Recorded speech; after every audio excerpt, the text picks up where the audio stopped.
Hello guys, you're in for a treat today. We've got a very long game on Seawall Frontier. One of the longest games I actually remember ever in a 1v1 that wasn't on Outer Reaches or Calderis Refinery. Which was one of the points that Brucey Boy, who sent this in, we'll have to see whether that means he won or not. I don't think Bruce is so egotistical he'd only send in the better things. Oh, here we go. Nice little bit of shade in the chat.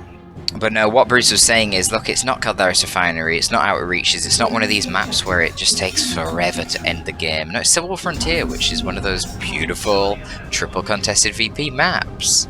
Yet the game went on for a very long time, so clearly there must be quite a lot of back and forth. Let's see how it turns out. So far, pretty standard builds for each side. Commander Knob by Bruce, generally pretty good against Eldar, but we got the Farseer from Choko to counter it. She gets Farsight, unlike the other two Eldar heroes, which only have rangers to detect. So all the Orc Dacker at the moment is going to be at the bottom. Helpful for Choko because he has Banshees, who are using the line of sight blockers very well. But okay, the Sluggers now have rotated down. Now things are a little bit dubious for the Eldar. Yeah, they don't want this fight. Another Commando here, there's too much damage. We can hear you. The poor Banshees cannot take this all on. They're going to get wiped and retreat by the Sluggers. However, it gives the Farseer plenty of time to go capping around at the top of the map. Okay, yeah, so the Eldar are going to do a mass retreat from down there, which is fair enough. They were caught in a pretty bad position. Gives Bruce the opportunity to push onto the gen farm. There's not a lot of gens there, which is fairly odd for Eldar. Of course, Choko went for the double Guardians rather than getting just one Guardian, one Banshee, as you often will see. It's probably a map thing. I think one Guardian, one Banshee can be fine on certain maps, but this gen farm of this map is pretty exposed. It'd be too risky. And certainly if you went for one Guardian, one Banshee here, and that played out with the fast Flamers, burners for the Sluggers and Bruce, it would have gone very badly for you. So you see the Banshees trying their best here, getting some beautiful specials, actually beating the Sluggers, but unfortunately the DPS coming out of the Shooters, thanks to the triple War, is actually better than the DPS coming out of the Guardians right now. Not by default, but it is with the War boosts. Counteract that, of course, using Guide with the Farseer, 30% damage and range increase for those Guardians. These guys are going to melt the Commander Knob. How the hell did he not die? Wow, that is lucky for Choko. They lose fire upon us. The nice thing about the K-Knob is he's decent in melee with those big scary headbutts. The shots came from that direction. Nice delaying here from Choko with the Fortune armor for the Farseer. So using Fortune on herself, giving her a nice damage resistance, and then in addition to that, she gets plus 150 max HP and 3 HP per second regen. So she becomes a very tanky lady with that armor. I only managed to bleed one of the shooter boys there. I think could have actually stayed in a little bit longer. Chasing after the shooters, might have got a second model. But it's not a big deal either way. We do see rangers, so fast rangers. We're not going to see fast shuriken, which means there is basically nothing to stop this bash. Banshees alone aren't going to be able to do it. So Choko's pulling back, repositioning himself, probably anticipating a bit of a bash.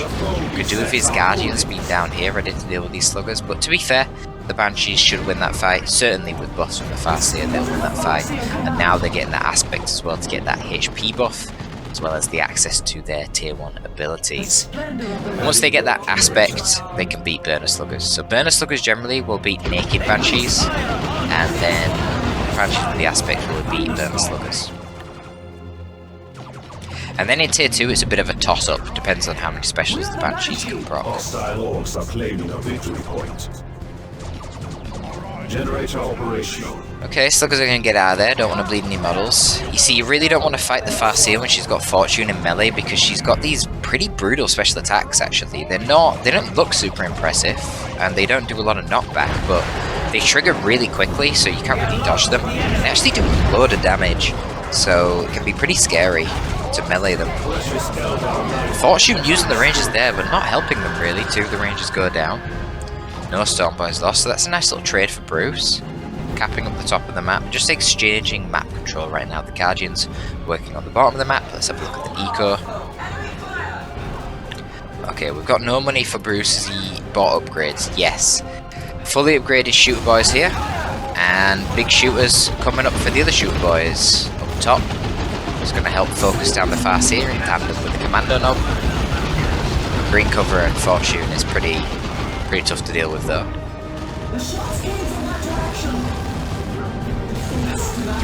See those special attacks? Even against moving targets they'll hit because they're so fast, it's great. But the garrison is going to prove handy here for the Farseer. Not for the Farseer, handy against the Farseer. She can't really deal with that. Bruce has got really good control of the map, but as I've said quite often in these Orc vs Eldar matchups, Orcs have the advantage in tier 1, the shooter boys are uncontested, the Guardians just can't keep up. However, when you get in tier 2, the Guardians get a massive boost to their viability with a Warlock upgrade, whereas the shooters don't really get anything, and in tier 2, the Guardians with the Warlock will actually beat fully upgraded shooters. Furthermore, you have a load of tier 2 infantry options, the Eldar that Orcs don't get access to. You get access to War Spiders, which are just a fantastic counter against all things Orc, basically. And the Orcs only really have their vehicles, though the knobs coming out, the Sluggers and the Storm Boys definitely helps. But either way, I still say Eldar favoured in tier 2, Orcs favoured in tier 1. So, Bruce needs to really press his advantage in tier 1 while he can, and he's doing a good job. I think he's getting to tier 2 first, he's winning on the VPs marginally. I think he is in a better economic situation, but if he uses too many grenades like that, he won't be. It's alright. He forces off both the Guardians for the price of 2 Stormboy models. I think that's worth it. Especially Farseer being forced off by the shooters as well, so now Bruce can continue to exert his dominance on the map control. Yeah, Choko asking tier 2, yeah. Because Choko knows that he's losing on map and he's been bashed quite a bit, and he likely put up his gens later than Bruce anyway, so he knows that Bruce definitely has a tech advantage here. But it's not a huge one, honestly. It's really not a huge one.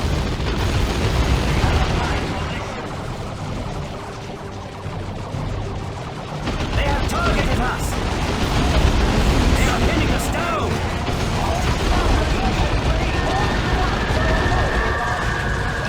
Bit of an awkward engagement here for the Banshees, moving in very prematurely without any support, but got a really good washout, and honestly the Sluggers were a little bit slow to engage there. So Bruce is going to be soundly routed, and you see the buff effect there for the shooters, which is actually archaic as far as I'm aware. I don't believe they get any buff in tier 2 anymore, so that buff effect actually needs removing. And Legend Cloud, if you're watching, something for you to double check or look at. So Choko knows now that Bruce is in tier 2, and we're not seeing anything coming out in tier 2 yet, just knobs, which Choko's probably chuffed about, to be honest. He's probably scared of a Death Dread bashing all of his generators, but that's not going to happen.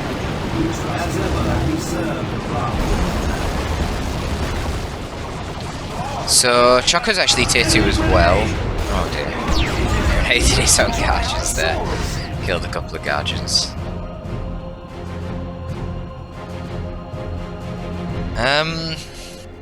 Not sure what Choko's waiting for. He must be waiting for a vehicle, which is kind of risky, honestly. You know that Bruce is already tier 2. I guess maybe he's just accepted that he's going to be losing his Gem Farm. Nope, we'll see an attack. I was going to say, maybe he accepts that he loses the Gem Farm, he prays that Bruce gets a Death Dread, and then he can get a Wraithloader with Bright Lance and counter it soundly and be in a great compositional position. But no, not going to happen. Call down the attack, but that's fine now. I don't see anything wrong with the attack. Protects Choko's Gen Farm there. And against all this ranged DPS, the Autarch is going to be amazing with her Scorpion Shield passive ability, her leaping over cover, with her jump. Great little asset. Gravity Blade on the Farseer by any chance? Yes! Oh, look at that. Beautiful Gravity Blade. I'm going to do big damage to the Storm Boys in a second. Boom. Wow, Farseer insanely low though from the focus fire of the double shooters while she was doing that. Honestly, the attack took a long time to actually tie up the shooters, which was a bit of a mistake. She should have got on them way sooner. Now, we see some good splitting from the shooter boys, who are going to focus down that attack, force her off. And the choice for Bruce is actually going to be a weird boy, not a vehicle at all. So Warlocks come in, and the Guardians makes them way more effective. Banshees finally arrived to the fight, no exarch for them yet, so they're actually very fragile right now. See, one of the biggest advantages of the Banshee exarch, it's not just the HP that she has, which is obviously a bit more than a normal Banshee, but no, the most important thing is, she gives a buff to Fleet of Foot, so that when you use it, you take 50% less range damage. I mean, that is crazy, that buff. Makes the Banshee so much more tanky against shooter boys. But yeah, unfortunately for Choko, doesn't have the Banshee exarch yet, and it was kind of a sloppy engagement. I feel like his units sort of moved in one by one and just got wrecked individually, whereas if they all pushed together, it would have been an easy win. Now we see some Warpath being used by the Weird Boy, giving damage resistance to nearby orcs and also speeding them up. It helps the shooters kite a bit better, but some nasty special attacks there from the Autarch. The Weird Boy got out of position, could no longer Warpath his boys, and was in a bit of a dodgy spot, so had to retreat. Beautiful Levitation Blade coming out there, disrupting the Slugger Boys. And for the first time in a long time, Choko's actually pressuring Bruce Campbell's power farm. However, the map control is still looking very Bruce favoured. Not too much contesting it. The Farseer is going to go for the mid. It looks like the Rangers were contesting the points up top, which the Storm Boy soundly stopped. Fortune dropped on the Farseer, but she doesn't want to take that fight. Now that the Storm Boys have their knobs, they can actually start beating her in melee.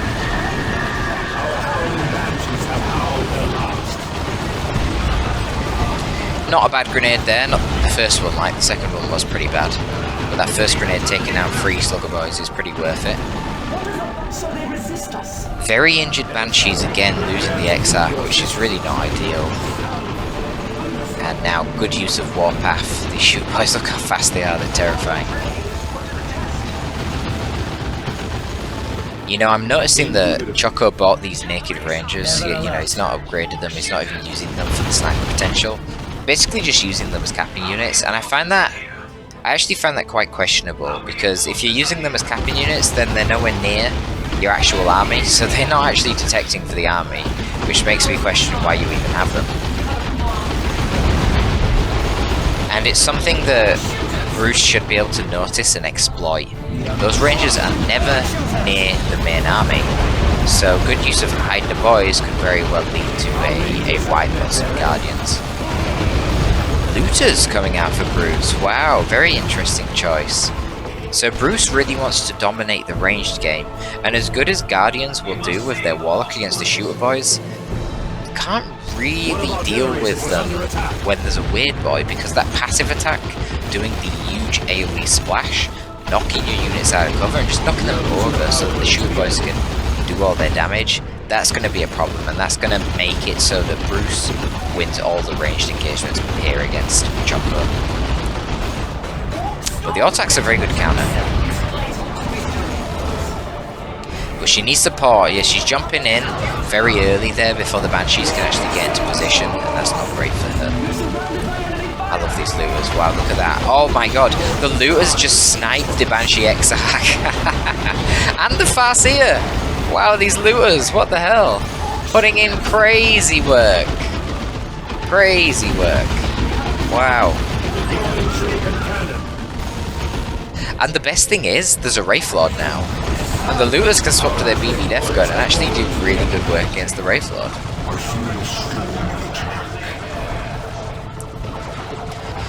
Wraith Lord with the Shuriken Cannon, one of the best tools that Eldar have against the Orcs. I mean, even like the Orc tier 3 struggles to deal with this thing.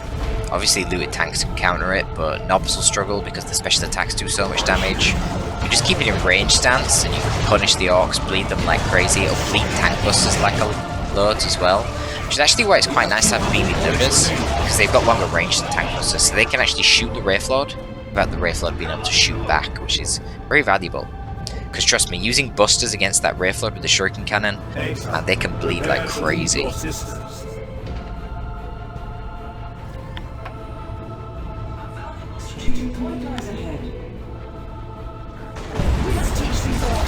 Here we go, the boys being used, stuns the Banshees, then charges in with the hidden boys, but nicely countered by the gravitation field.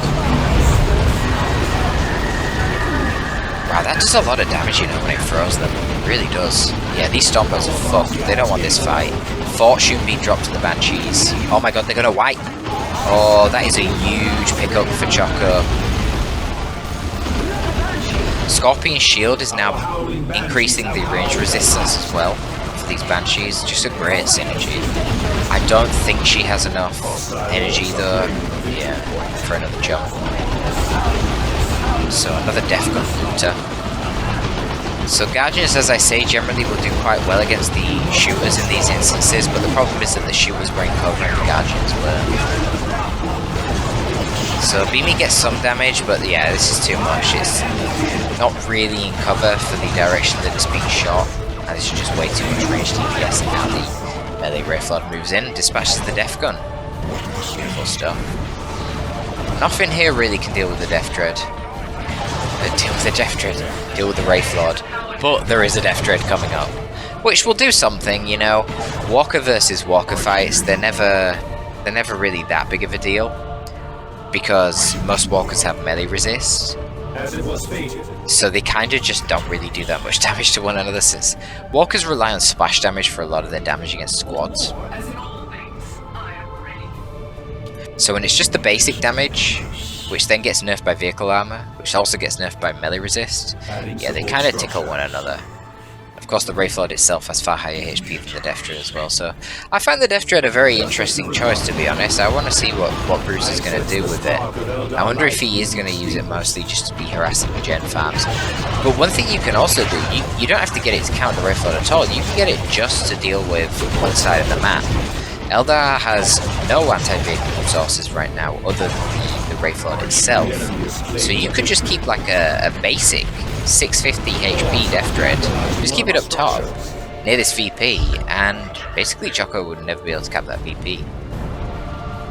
There's definitely something to be said about that kind of play. Right now the Death Dread is taking more damage from the bloody Weird Boy than it is anything else.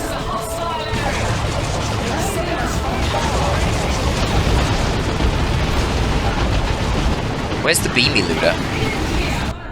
Oh no, the Beamy's back at the base. This is kind of a weird situation. Banshee's very low. Death Dread's going to be in retreat path with the splash damage. Oh wow, that's painful. Choko needs more units.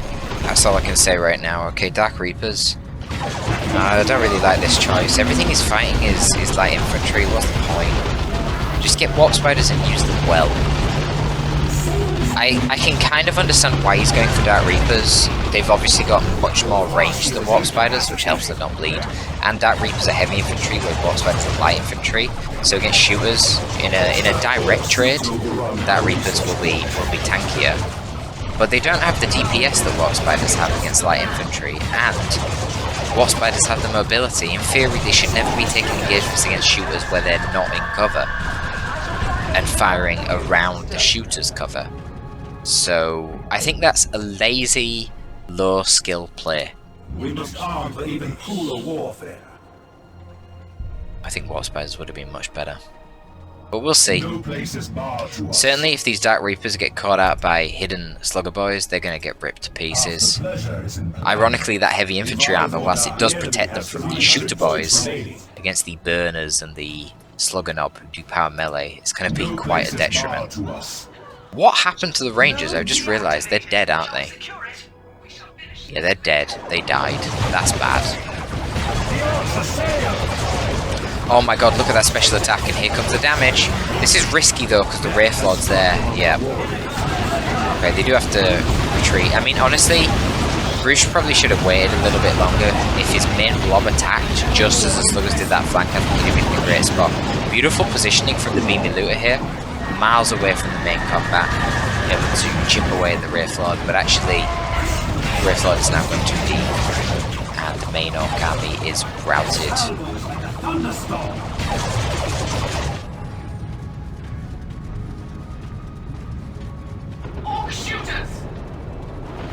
What's going on over here? Okay, overextending Autark. Autark into the base. Level 3 Autark. What a great purchase. I like seeing the Autark do very well. Don't see it often enough, really. A lot of red for Bruce. I assume he's going to be wanting to get to tier 3 now, basically. Maybe Aggression Squad. Aggression Squad on tier 3. You can see the value of the Shuriken Cannon. Can really deter the Orcs. God, the range on that beamy loot is insane. Nice! Nice use of the Webwigger infiltration there to get the Banshees up in and close to the Death Gun looters. Opening up the VP for the cap right at the Farseer. We're starting to see a lot of Webwigger gates dropped around the gaff. Which is fair enough, explains why Bruce has a fair bit more red than Choco. Beamy Looter's still putting in some beautiful work. In fact, this Wraithlord is now looking like it's potentially overextended. It should die here. 2 more beamy shots. 1 more beamy shot, maybe? Yep, dead Wraithlord. That is a huge, huge loss for Choco. Because the beamy was literally the only AV on the field here, other than the pathetic AV coming from the Weird Boy.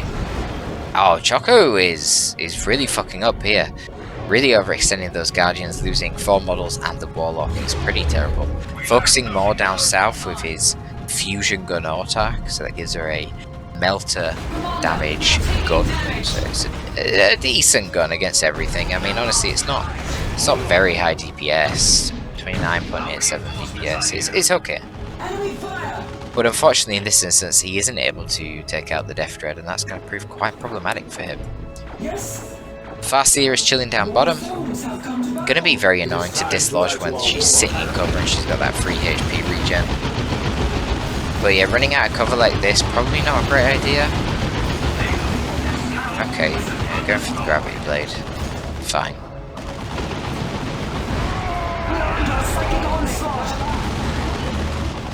I mean, going for that Gravity Blade, it certainly delays for a long time. Well, with the Autark jumping in, it even forces off all these troops. I think that was a bit of a mistake. Bruce probably forgot that she had the Fusion Gun and not her Executioner Spear, so honestly her DPS against all these boys would not have been very good.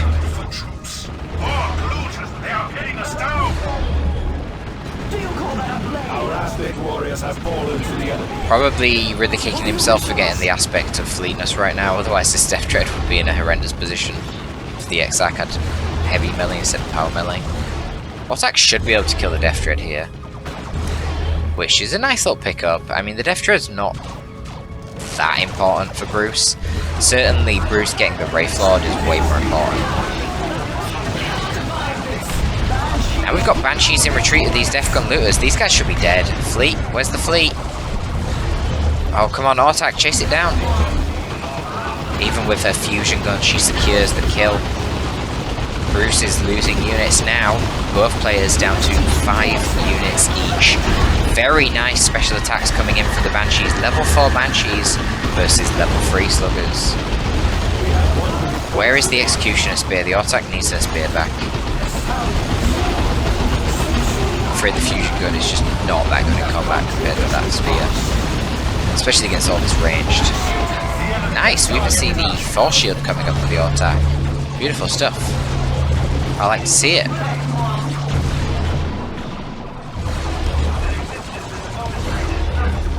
Now just get the spear back and kick ass. It shall be done. So this is looking pretty good for Choco now. Well, I guess the problem is that Choco is only on 80 VPs to the 210 of Bruce. And Bruce is in tier 3. But yeah, seeing that coming. Good reactions from Bruce. Might save his looters, might not.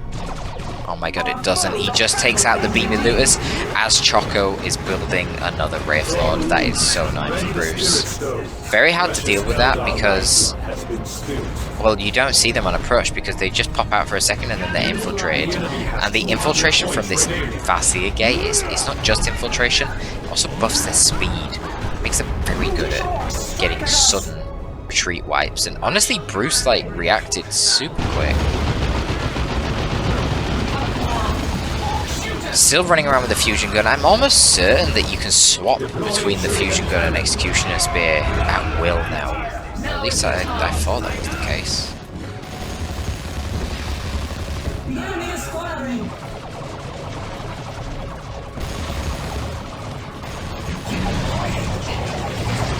The foe seeks to deprive us of a vital resource point. Now, melter guns actually ignore cover. So, I'm a little bit confused as to why the attack wasn't just shooting into that building there, because garrisons do count as cover, strongest form of cover.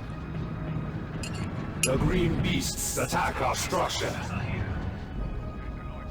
We have lost the structure to the enemy.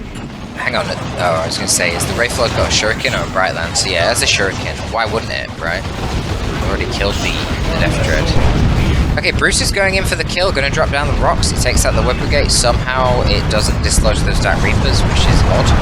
And Bruce is going for the hit that red button, move faster tactic. Well, that works very good in Battlefleet Gothic Armada, but less effective in Dawn of War 2, unfortunately, because vehicles don't do collision damage. And the Wraith Lord somehow gets a sync kill there, so it takes no damage from the cannon shot, even though sync kills are not meant to happen in the lead model unless it's the last model in the squad. Don't know how that happened, but it doesn't matter, the Wraith Lord's got loads of HP anyway.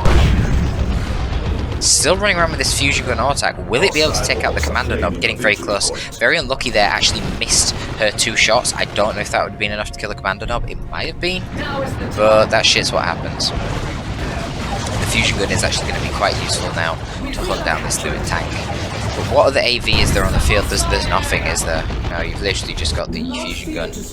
I wonder if Choco would consider getting the singing spear.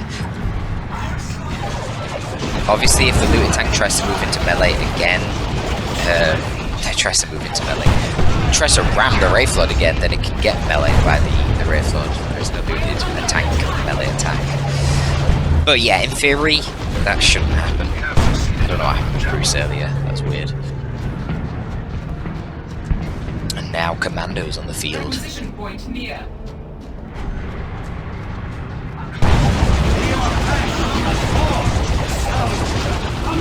So to be honest with you, this is often how this matchup goes. Eldar kind of got stuck into tier 2 while the Orc takes to tier 3. And if the Orc can get to tier 3 early enough and accumulate enough tier 3 units, they'll win, because obviously the military is just better. But usually the Eldar has a good chance to rat it out and win on VPs because of their Web Brigades, because of Wart Spiders, and just general Eldar mobility. Obviously we don't see Wart Spiders here, we've got Dark Reapers instead, but... Ooh. Wraith Lord overextended really deep there, trying to wipe out the commandos, and bloody hell, he actually came so close. Look at the HP on that commando.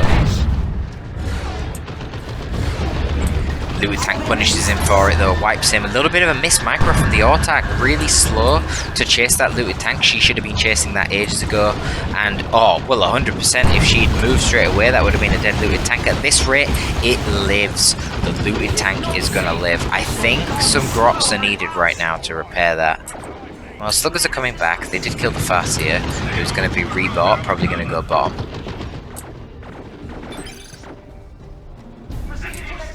Choko not impressed.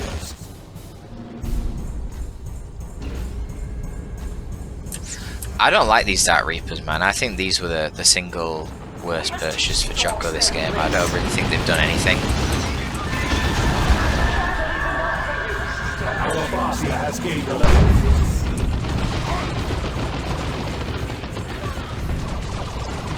Banshees are putting some crazy work though. Level 4 ladies are always scary.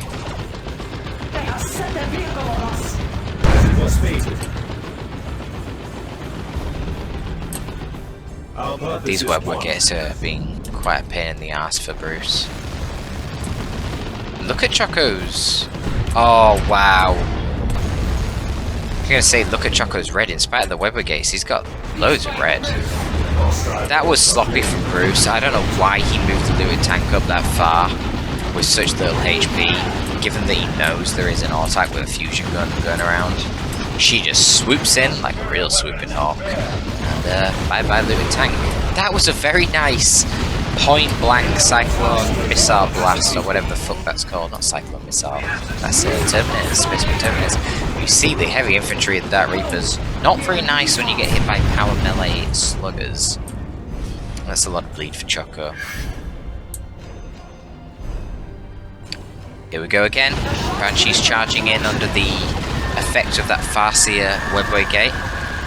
They are detected by the commandos though.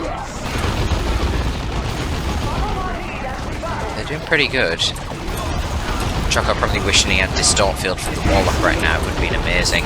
Oh wow, look at this! Melee commandos! Here we go, boys! Oh, this is a problem. You see, Choko sent in all of his ranged troops just expecting them to stay in, well, you know, ranged mode. And all of a sudden they're here in melee. That actually reinforces all their models, which is seems a bit suspect, but that was very effective. That plane nearly wiped the Banshees as well. What's going on? Someone just died? Who just died? Who just died? A Guardian died? Where were they? Oh, I don't know. Anyway, jumping back into the Webway gates. Got to get out of there. Commando's going to tear that to pieces. So Fastier's got a heal. Got the levitation field. Weird Boy's doing more damage to his own units than the Farseer. Weird Boy needs to stop attacking. Might have killed the Farseer if it wasn't for the Weird Boy. Can the Autark not swap to the Executioner Spear? Was that change reverted? She really needs the Executioner Spear right now. Look at how much resources Choko has. Why would he not swap to it? I don't understand. The solo Dark Reaper going for the cap mid. But that's not good enough. There's still 67 VPs for Bruce. That's a lot of VPs.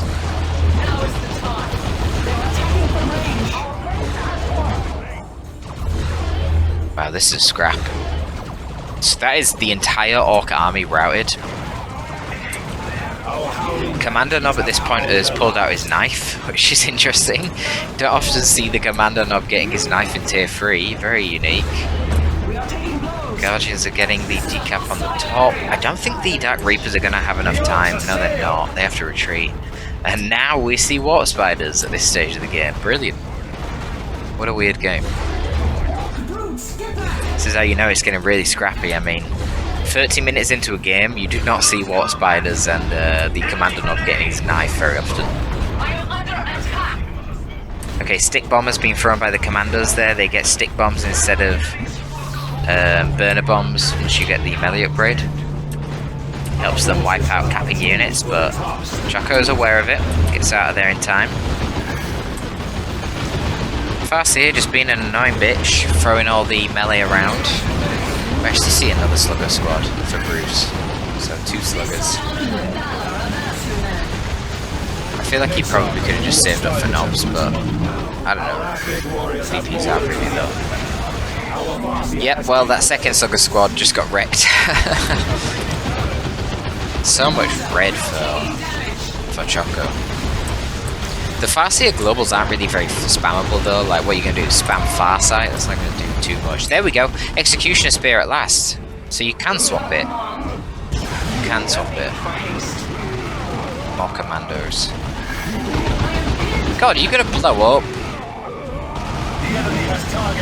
I've never seen him float for this long. Jeez.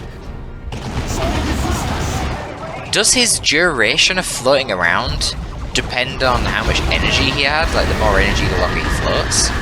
He floated around for fucking ages there. Jesus. I didn't even see what energy he had. Anyway. This is a lot of orcs. I think Bruce has got this. 2-1 cap, probably. But the Guardians are going to have to retreat straight away after capping. can throw a nade, but then they gotta get out of there. They didn't even throw the nade. Has struck among our warriors. And levitation field doesn't stop decaps. Oh no. Just missed it by about a second. Still 1-to-1 cap. Sluggers are working on getting the cap. Well, spiders are here, they can contribute. But they're only level 1. These guys should be level 4, you know. Should have got them a long time ago, I feel. Nice love to Daka from the ranged commandos there, knocking up the fast save, preventing the decap. And that should be the game with only 11, 10, 9 VPs left for Choko. When you have to cap with your very fragile bot spiders in the front line, you will know you're not in a good position. No fucking skill, Bruce. Just a classic orc abuser. There you go, guys. That was a nice Farseer versus Commander Nob game. I think mistakes were definitely made on both sides. But in particular, I do have to question some of the build decisions that Choko went with here. Also, getting to tier 3 at some point and getting a time field might have been useful in this game. Less so than on Outer Reaches, mind you, when all the units blob more. But there you have it. I hope you enjoyed this one, guys. If you did enjoy it, please leave a like and a comment down below to help us in our eternal battle against the algorithm. And if you are looking for more exclusive content, then you can find it on Patreon. Thanks for tuning in, folks. Torpid